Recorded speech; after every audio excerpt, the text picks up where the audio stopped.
2017 में जब अखिलेश यादव मुख्यमंत्री आवास खाली करते हैं तब एक साजिश रची गई थी।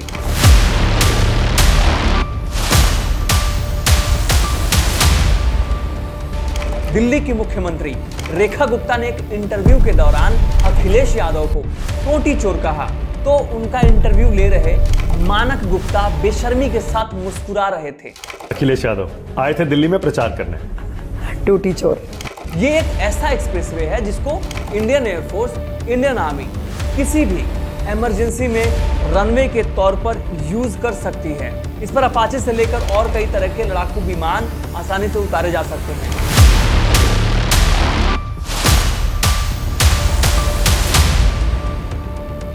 दोस्तों 1 जुलाई 1973 को उत्तर प्रदेश के इटावा जिले के सैफई गांव में एक साधारण परिवार में अखिलेश यादव का जन्म होता है। इनकी कहानी किसी फिल्म से कम नहीं है। इनके पिता मुलायम सिंह यादव समाजवादी आंदोलन के दिग्गज नेता रहे थे, लेकिन अखिलेश की परवरिश में कोई शाही ठाट बाट नहीं थी। इनकी मां मालती देवी इनके पैदा होने के टाइम कुछ हेल्थ इश्यूज फेस कर रही थी, जिसके वजह से अखिलेश यादव को उनके दादा दादी पाल पोस के बड़ा करते हैं। जब ये छोटे थे तो गांव के खेतों में अपने दोस्तों के साथ खेला करते थे, मिट्टी से सने कपड़ों में स्कूल जाते थे। उनकी शुरुआती पढ़ाई सैफई और इटावा के स्थानीय मतलब जो वहाँ के लोकल स्कूल थे उनमें हुई थी। लेकिन मुलायम सिंह यादव चाहते थे कि अखिलेश डिसिप्लिन के साथ साथ अपने गांव के अपने लोगों के साथ अपनी जमीन से जुड़े रहें, इसलिए उनका एडमिशन राजस्थान के धौलपुर मिलिट्री स्कूल में करवा दिया जाता है। वहाँ अखिलेश यादव बहुत मेहनत और लगन से पढ़ाई करते हैं। इसके बाद वो मैसूर यूनिवर्सिटी से सिविल इंजीनियरिंग में अपना ग्रेजुएशन पूरा करके ऑस्ट्रेलिया की सिडनी यूनिवर्सिटी से एनवायरमेंटल इंजीनियरिंग में मास्टर्स कंप्लीट करते हैं। दोस्तों पूरे भारत में बहुत कम ही नेता होंगे जो अखिलेश यादव जितना पढ़े लिखे होंगे, लेकिन क्या आपको लगता है कि विदेश में पढ़ाई करने वाला ये लड़का सिर्फ डिग्रियों का पीछा कर रहा था? नहीं, अखिलेश यादव उस समय भी अपने गांव की मिट्टी को नहीं भूले थे। उनके साथ के दोस्त बताते हैं कि ऑस्ट्रेलिया में रहते हुए भी वो अपने दोस्तों से उत्तर प्रदेश की समस्याओं पर बात करते थे। वो कहते थे मैं पढ़ाई इसलिए कर रहा हूं ताकि अपने लोगों की जिंदगी को बेहतर कर सकूं, उत्तर प्रदेश उत्तम प्रदेश बना सकूं। उनकी ये सोच ही थी जिसने उन्हें एक इंजीनियर से नेता बनाया। दोस्तों जैसे हर सक्सेसफुल मर्द के पीछे एक औरत का हाथ होता है और ऐसा हमेशा कहा भी जाता है, वैसे ही अखिलेश यादव के लिए वो औरत डिंपल यादव रही हैं। लेकिन उनकी प्रेम कहानी कोई बॉलीवुड फिल्म की तरह आसान नहीं थी।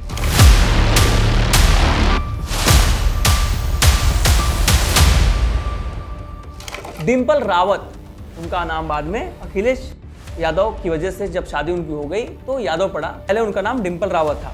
उत्तराखंड के एक फौजी परिवार की बेटी और अखिलेश यादव एक समाजवादी नेता के बेटे, दोनों की दुनिया बिल्कुल अलग थी। 1990 के वक्त लखनऊ में इन दोनों की मुलाकात होती है। डिंपल यादव उस टाइम कॉलेज में पढ़ रही थी और अखिलेश यादव ऑस्ट्रेलिया से लौटे ही थे।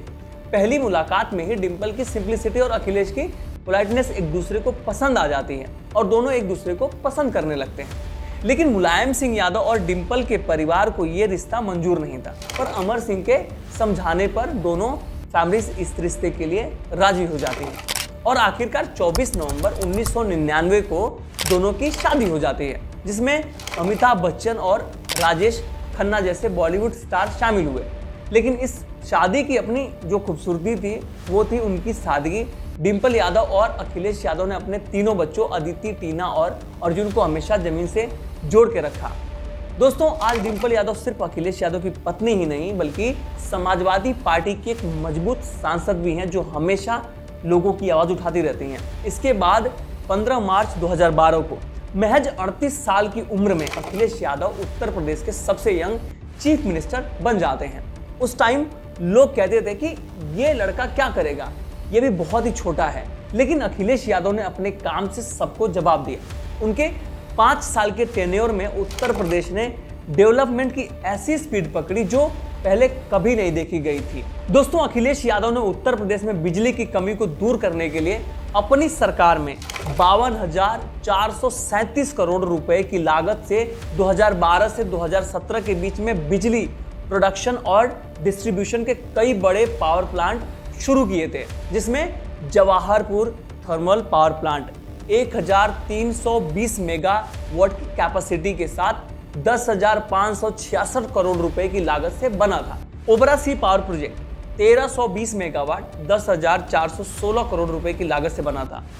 हार्डगंज एक्सटेंशन 574 करोड़ रुपए खर्च करके उसकी कैपेसिटी को और बढ़ाया गया था। अनपरा और परीक्षा पावर प्लांट्स, इनकी प्रोडक्शन कैपेसिटी को और बेहतर किया गया था उनकी सरकार में। इन प्रोजेक्ट्स ने उत्तर प्रदेश के गांव और शहरों में बिजली की जो सबसे बड़ी समस्या होती थी उसको काफी हद तक दूर किया। हालांकि 2017 के बाद बीजेपी सरकार ने इन प्रोजेक्ट्स का क्रेडिट खुद ही लिया और कई को अपने नाम से प्रचारित भी किया। इसके अलावा अखिलेश यादव ने उत्तर प्रदेश की कनेक्टिविटी को मजबूत करने के लिए कई सारे एक्सप्रेसवे और हाईवे प्रोजेक्ट शुरू किए जो उनके विजन का एक हिस्सा था, जैसे आगरा लखनऊ एक्सप्रेसवे। दोस्तों 302 किलोमीटर 6 लेन, जिसको कि 8 लेन तक बढ़ाया जा सकता है, उसको 15,000 करोड़ रुपए की कॉस्ट में रिकॉर्ड 23 महीनों में पूरा कर लिया गया था। फिर 21 नवंबर 2016 को इसको पब्लिक के लिए ओपन कर दिया जाता है। इससे आगरा लखनऊ की दूरी अब 6 घंटे से घटकर महज 3.5 घंटे तक की हो गई थी।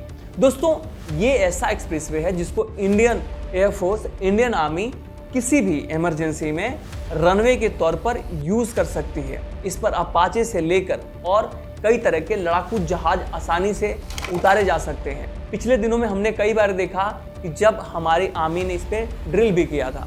दोस्तों लखनऊ बलिया पूर्वांचल एक्सप्रेसवे की बात करें तो 340 किलोमीटर लंबे इस प्रोजेक्ट की नींव अखिलेश यादव के सरकार में रखी गई थी। बाद में प्रोजेक्ट बीजेपी के सरकार में पूरा होता है और इसका सारा क्रेडिट बीजेपी ने खुद ही ले लिया था। यमुना एक्सप्रेसवे का एक्सटेंशन नोएडा से आगरा तक के हाईवे को और मजबूत किया गया था उनकी सरकार में।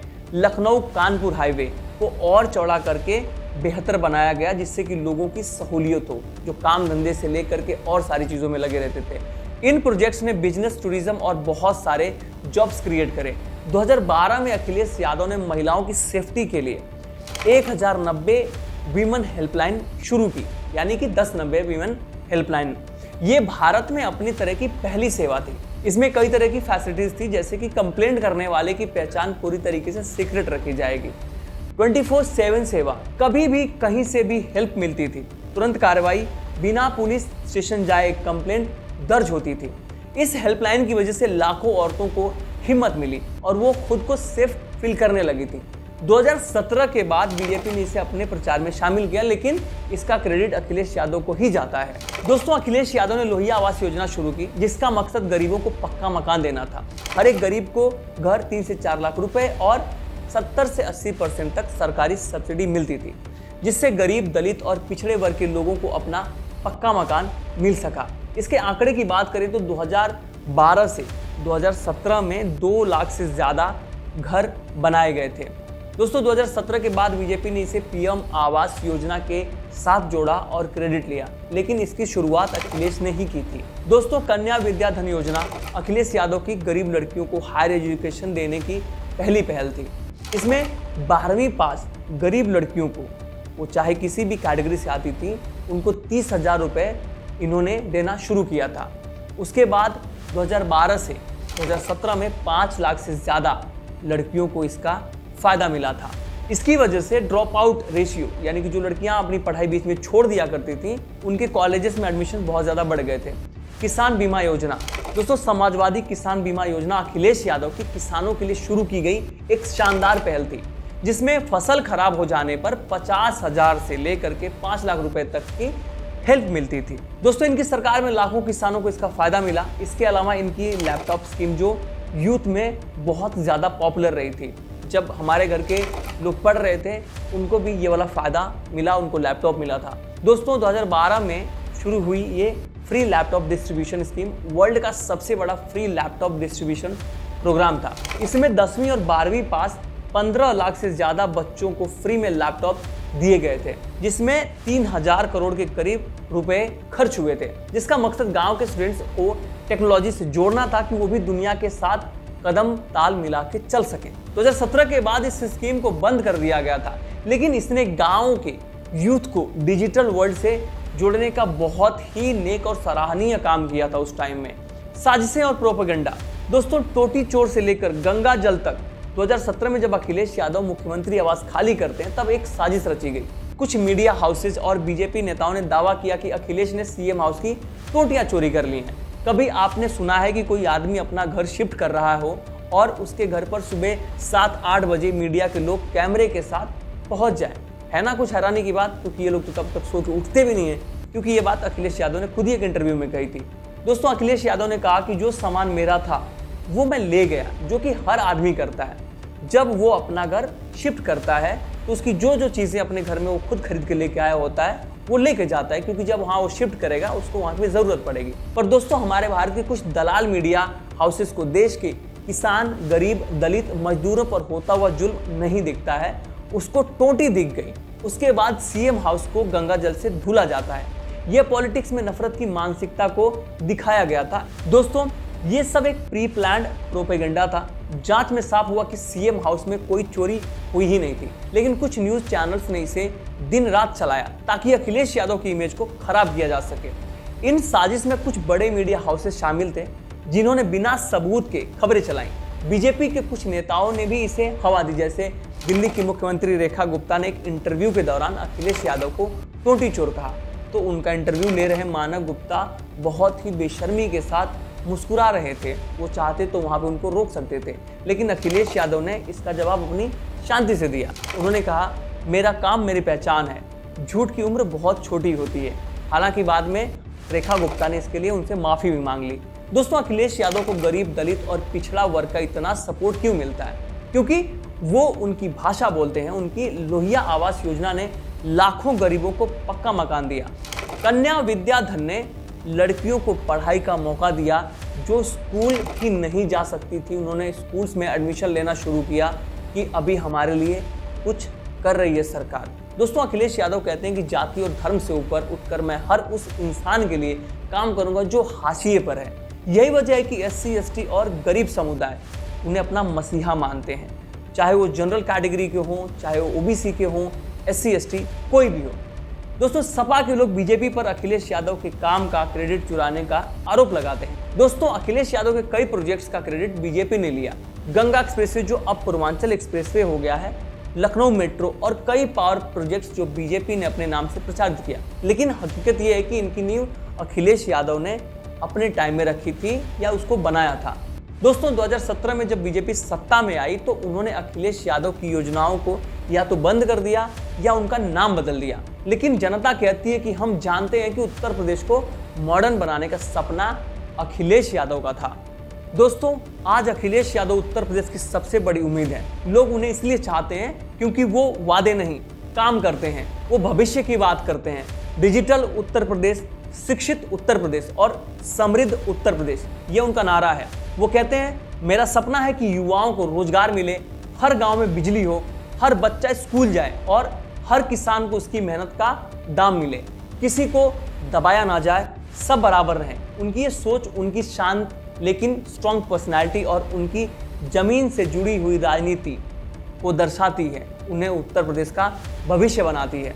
दोस्तों, ये थी अखिलेश यादव की सच्चाई, साजिशों को हराने और विकास की मिसाल कायम करने की कहानी। Power plants, expressway, 1090 helpline, Lohia आवास, कन्या विद्याधन योजना, किसान बीमा और लैपटॉप डिस्ट्रीब्यूशन, हर कदम पर अखिलेश यादव ने उत्तर प्रदेश को एक नई दिशा दी।